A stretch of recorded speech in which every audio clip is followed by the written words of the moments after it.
भगवान गणेश को क्यों नहीं चढ़ाते तुलसी? धर्म ग्रंथों के अनुसार भगवान गणेश को भगवान श्री कृष्ण का अवतार बताया गया है और भगवान श्री कृष्ण स्वयं भगवान विष्णु के अवतार है।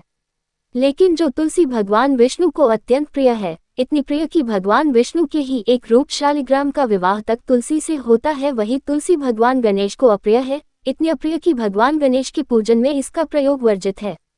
पर ऐसा क्यों है, इसके संबंध में एक पौराणिक कथा है।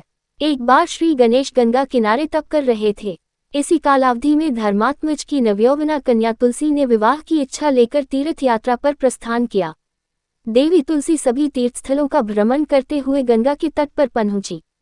गंगा तट पर देवी तुलसी ने युवा तरुण गणेश जी को देखा जो तपस्या में विलीन थे। शास्त्रों के अनुसार तपस्या में विलीन गणेश जी रत्न जटित सिंहासन पर विराजमान थे।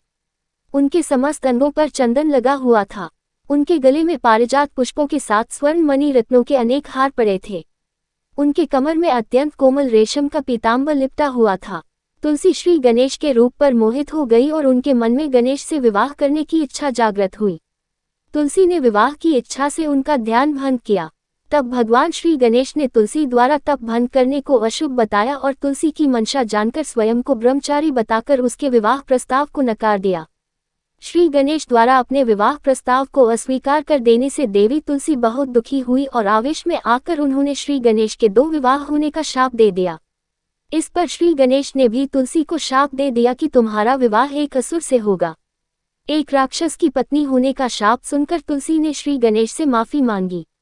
तब श्री गणेश ने तुलसी से कहा कि तुम्हारा विवाह शंखचूर्ण राक्षस से होगा, किंतु फिर तुम भगवान विष्णु और श्री कृष्ण को प्रिय होने के साथ ही कलयुग में जगत के लिए जीवन और मोक्ष देने वाली होगी। पर मेरी पूजा में तुलसी चढ़ाना शुभ नहीं माना जाएगा। तब से ही भगवान श्री गणेश जी की पूजा में तुलसी वर्जित मानी जाती है।